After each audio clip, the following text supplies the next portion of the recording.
gusto ng pagbabago.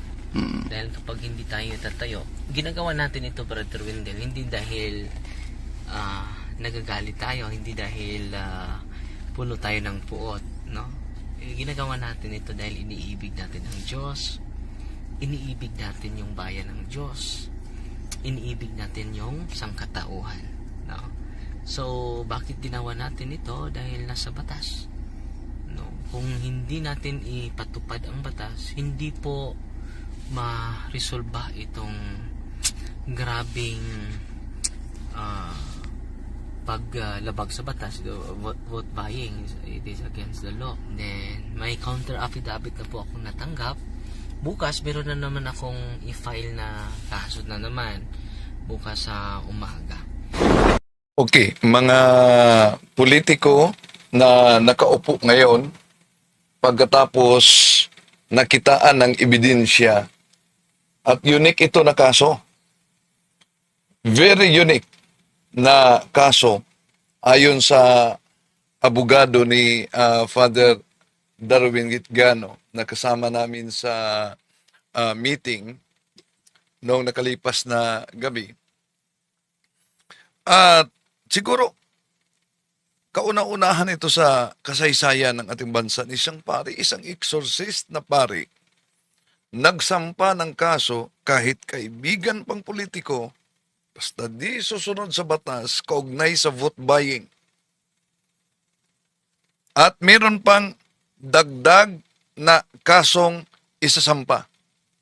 Pero alam nyo, ang mapait na katotohanan, may mga Katoliko na naghihintay na makatanggap talaga ng tinatawag sa Cebuano pa ulan-ulan, vote buying para sa mga galing sa mga politiko, ang nagagalit ni Father Darwin Gitgano. At ayon sa pagpunta ko doon sa exorcism office, may nakamotor na nagsisigawan o mano diyan sa labas. Labas kayo, labas kayo. At biglang humarurot. No. O, labas kayo, galit na galit talaga. Ang daming galit dahil hindi nakatanggap ng pirag galing sa politiko sa eleksyon. Tatalakayin natin ito mga kapatid. Samahan niyo ako. Kasi umalingan, pag palaging inulit-ulit ay magmukha talaga ang katotohanan para sa ating mga kapatid na kulang ang kaalaman. Ang pagkadaya ay maranasan sa iba't ibang paraan. Pero napakasakit pag madaya tayo sa pananampalataya. Dahil nanganib pati ang ating kaluluwa. Viva Cristo Rey! Pro Dio et Ecclesia! Kumusta? Lingin ko sa inyo na isalin ninyo sa panalangin si Father Darwin, no? Dahil dami mga nagreklamo din kay Father Darwin, kahit ipinaabot pa sa obispo, dahil nitong kampanya, may mga nagreklamo doon sa obispo, dahil nitong kampanya ni Father Darwin, malayo pa yung eleksyon, hanggang sa pagdating ng eleksyon, para iwasan ang vote buying. May mga nagsasabing, mga Katoliko pa, mga kapatid, ito napakasakit na katotohanan na gusto nilang palayasin sa parokya si Father Darwin dahil lang sa kampanya sa vote buying. Yeah? Isa sa mga na rinig ninyo na kampanya kasi, pag bibilhin ninyo ang aming boto, kakasuhan at ikukulong ko kayo. O ikukulong namin kayo. Yeah. Yun tinutotoo talaga ni Father Darwin. Pero yung ibang mga saksi, unti-unting nag-atrasan, pero may ebidensya pa sa mga kaso, kahit magkaibigan man, pero basta may batas. Dahil may paliwanag si Father Darwin. Bakit ipinagpatuloy talaga na sampahan ng kaso. Kumusta sa lahat nating mga kapatid na sumusubaybay sa ating live streaming? Welcome.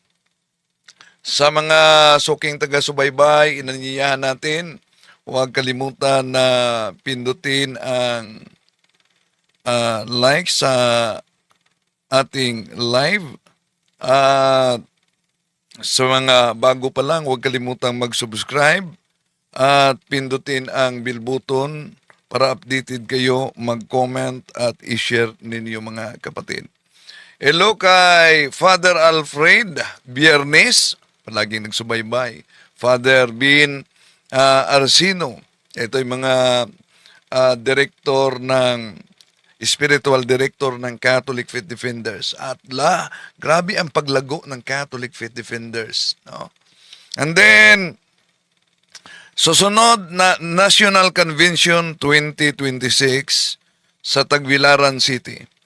2027 sa ika-50th CFD National Convention dito sa Osamis na. Kita-kita tayo ha. At kay Father Noel Ayan Rabago, isang canon lawyer diyan sa Diocese of Lawag na nagsubaybay sa ating programa. Hello Father, at sa mga kaparian diyan sa Diocese of Lawag, ang exorcist ninyo na si Father Danilo Divaras at ang team nasa Office of Exorcism ni Father Darwin. At bago ako umuwi, may diskusyon kami sa mga preparation at sa iba pang mga diagnostic interview para sa mga biktima. Kumusta sa lahat nating mga kapatid? Acknowledge muna natin bago ninyo marinig si Father Darwin. Kaugnay ito sa mga politikong sinampahan ng kaso. Kaya nga sabi ng may kaso, sabi ng abogado ni Father Darwin, unique itong kasong ito. Bakit kaya? So, sa ating mga taga-subaybay, acknowledge muna natin. No? Okay. Si kapatid na Ninita Kadjog, gandang gabi. Brother Wendell, si Sarah, avid listener from Bauco, Mountain Province. Hello. Sa lahat nating mga kapatid na sumusubaybay ngayon.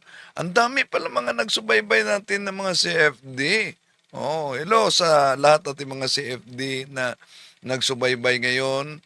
At si Father Lucas Enoch, dyan sa Cebu. Father Edgar Sundo, of course. Father John. Lahat ng mga kaparian na nagsubaybay sa atin. Hello. God's Grace and Mercy Catholic Faith, watching from Hong Kong. Bro Wendell, maayong gabi. Paglabas ko sa San Carlos Seminary, may kapatid na nakasakay sila ng Innova, biglang naghinto sa harap ko, taga-subaybay din pala sila. No? Paglabas ko sa San Carlos Seminary. No? Congratulations nila ni Father hello, Bro Grace. Bro Grace Husol. Nakakita kami doon. No? Si kapatid na Niño de Jesus Pancho diyan sa Negros Oriental, Diocese of San Carlos City. Si kapatid na Hermi Basilio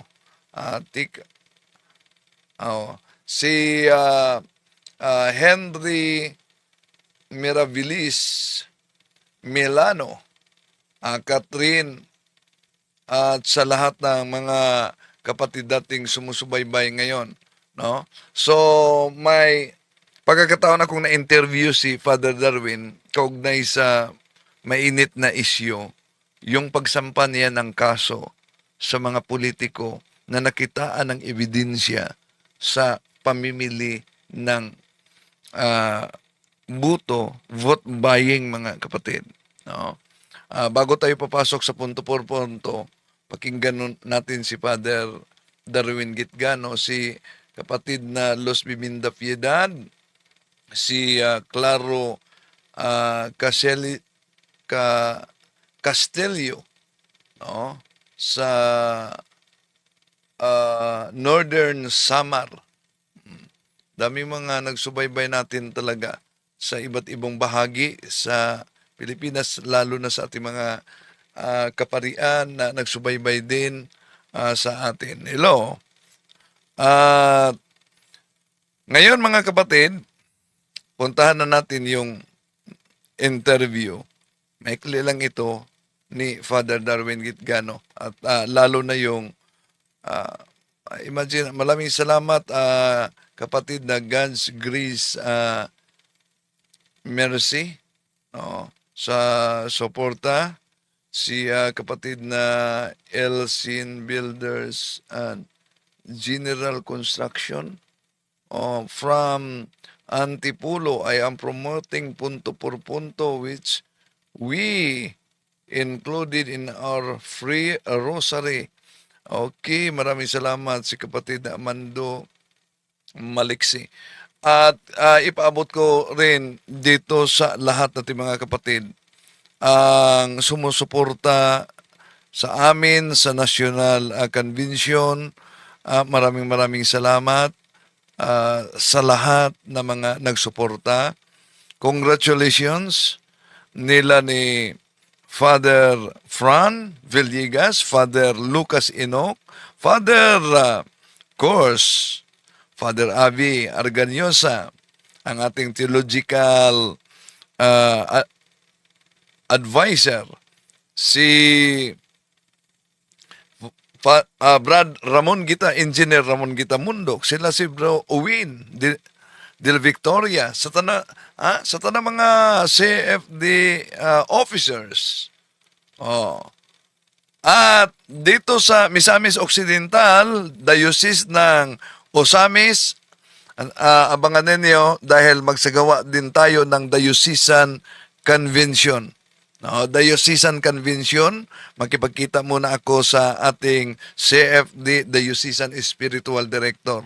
At tanda natin, 2026, ang venue ng convention doon sa Tagbilaran City. 2027 naman, dito sa Osamis City. So, dami talaga. Di inaasahan nila ni Father Fran. Daming at yung mga kasama natin taga Ifugao, nagkabanding pa kami. No, taga Ifugao, taga Lawag diyan sa Bohol. Kauwi lang namin kanina, mga kapatid. No, maraming salamat ni Bro Kaloy, no? At sa kanyang misis, kanyang anak, dahil kahit di na kami pwede makasakay, punong-puno na, ay nakasakay pa rin. Okay? God's Grace and Mercy Catholic Faith, unsa nga month sa 2026, bro, ang convention sa Tagbilaran, Mayo. Sa Mayo yan, Rafi Cuevas, dyan sa General Santos City. Kapatid na Ninita Kadyog, buti pa sila nakapunta sa inyo, bro. Sama kayo next year. Sama kayo next year. Si SN1 Risuento, shout out daw. Wasin Eliama Estribor, Gigi, Dorims, Brelio, Fanlo, si Catherine, Henry, si Migs Nunez, hello sa lahat natin mga kapatid na sumusubaybay. Okay, di na natin patatagalin pa, mga kapatid. Ito ang bahagi sa interview namin ni Father Darwin. Father Darwin, makasama natin ngayon mga kapatid. So, Father, may sinampang kaso para sa mga politiko na namimili ng boto, ilang politiko itong nasampahan ng kaso? Dalawa pa. No? Dahil naghihintay pa tayo sa mga tao na tatayo. Lalo-lalo na yung mga leader nila na gusto ng pagbabago. Dahil kapag hindi tayo tatayo, ginagawa natin ito, Brother Wendell, hindi dahil nagagalit tayo, hindi dahil puno tayo ng puot, no? Ginagawa natin ito dahil iniibig natin ang Diyos, iniibig natin yung bayan ng Diyos, iniibig natin yung sangkatauhan, no? So, bakit ginawa natin ito? Dahil nasa batas, no? Kung hindi natin ipatupad ang batas, hindi po ma-resolba itong grabing paglabag sa batas. Vote buying, it is against the law. And then wala pang nagot nito. So ngayon meron tayong dalawa, pero naghihintay pa ako. Kung meron tatayo calling for more witnesses, huwag tayong matakot dahil mag-state lang tayo sa katotohanan. Hindi natin hindi tayo magawa-gawa ng mga storya. Dapat katotohanan po. And then may counter affidavit na po akong natanggap. Bukas meron na naman akong i-file na kaso na naman bukas sa umaga. So ginagawa ko ito dahil iniibig ko ang Diyos, iniibig ko yung simbahan, iniibig ko ang sangkatauhan, Brother Wendell. Father, may na kuha kong information na may mga nakamotorsiklo umanong huminto at sumisigaw, nagbabanta, lalo na sa Office of Exorcism, kaugnay sa kampanya against vote buying. Totoo ba yun? Totoo yun. Ang nakarinig yung mga staff natin na nandoon, sumigaw, galit na galit, no? At meron talagang nagagalit, no? Hindi yan makapag discourage sa atin dahil hindi naman ito ginawa natin para tatakbo si Father Darwin bilang mayor, bilang gobernador. Wala sa bokabularyo ko yan. Gusto ko lang na tayo ay tutupad sa batas. And then maraming nagagalit, bro, lalo na hindi sila nakatanggap. Maraming hindi nakatanggap sa eleksyon na ito sa ating parokyano dahil merong dalawang isip yung mga politiko na magbigay. So ang binibigyan nila yung mga nasa kabundukan dahil madali lang yun ma-threat. So sa programa natin ito, maraming beses ako na-report sa ating mahal na obispo. Marami din akong beses na ginawa ng kaso pero hindi nila tinuloy. Hindi nila tinuloy dahil wala naman akong minimension, no, na tao, kundi yung pinopromote natin, Brother Wendell, clean and honest election lang. At alam mo, Brother Wendell, kung magkaisa tayo dahil very corrupt na din yung mga tao, hindi nabubuto without money. So yan po ang dapat una nating baguhin. Dahil kung hindi natin na yan mababago, kung hindi natin mababago yung mentalidad natin, lalo na hindi natin mababago yung realidad natin. So ngayon ay patuloy pa rin. Akala nila after election tatahimik na tayo. Nagsisimula lang. Hanggang ngayon, Brother Wendell, nagsisimula pa lang tayo, no? Na patuloy na umibig, patuloy na wala tayong politiko na may sama tayo ng loob, Brother Wendell. Kahit ilan sa kanila ay nagagalit sa atin, pero hindi po ito makapagpigil sa pagpatuloy ko sa pag-isip ng kagandahan sa mga kapatid natin, mga politiko, sa mga kapatid natin na hindi nagustuhan dahil short term lang yung kaligayahan ng mga karamihan sa atin. Alam nyo, kung magkaisa lang tayo po ay higit pa sa mga we are deserving to receive more blessing galing sa ating pamahalaan dahil mayaman po yung Pilipinas, mayaman po yung bansa natin. Pero naging mahirap lang tayo because of corruption. Nagsimula po yan sa anti-vote buying. Just imagine kung hindi lang yan yung magamit lang sa wasto without corruption, mga kapatid. Kayang-kaya libre tayo hospitalization. Kaya natin na makapagbigay ng sulit, garantisado, yung mga building natin, mga standard na. Pero ang nangyari natin kung pag ninilayan natin nangyari sa ating kapaligiran, mga substandard na yung mga building sa mga government offices, naawa talaga ako. Dapat hindi na tayo manatili na bulag. Dapat makikialam na tayo na maganda yung ating Santo Papa ngayon, no? Dahil idol niya si Pope Leo. Maganda din si Pope Francis. Pero si Pope Leo, the 14th, yung naka-encourage pala niya, bro, yung Rerum Novarum, yung kay social Pope teaching. Leo the 13th. Yung social teaching sa simbahan, yung teaching ng simbahan, nagbigay na siya ng social teaching, to promote social justice. So ngayon, hindi lang tayo nagdadasal, no? Kundi dinadala natin yung bunga sa ating dasal sa politika, sa political life natin bilang tagasunod ni Kristo. So ginagawa natin ito, Brother Win, hindi tayo naghahanap ng away. Ginagawa natin ito para maging order yung society natin, ang simbahan natin.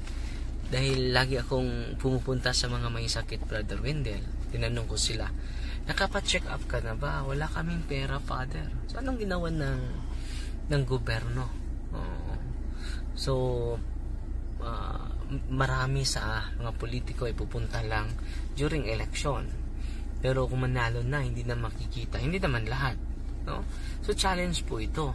Anong ginagawa natin sa mga taong bayan na nagbigay ng buhis, no? Ibat lang natin, Brother Wendell, 12%. Lagi itong mga ilang politiko, Brother Wendell, laging nagpapataas ng mga taxes, pero wala namang quality services. Yung gusto natin, Brother Wendell, ang social justice. Dahil nasa preamble natin yan, no? To build, we entrust our country to build just and humane society. Paano yung maging just? Na ang nakapag-enjoy sa kayamanan ng ating bayan, ilan lang bulsa. Di ba? Dapat nanawagan ako na kung, lalo sa parokyano ko, Brother Wendell, may panawagan ako to call more witnesses. So, ginagawa natin ito para sa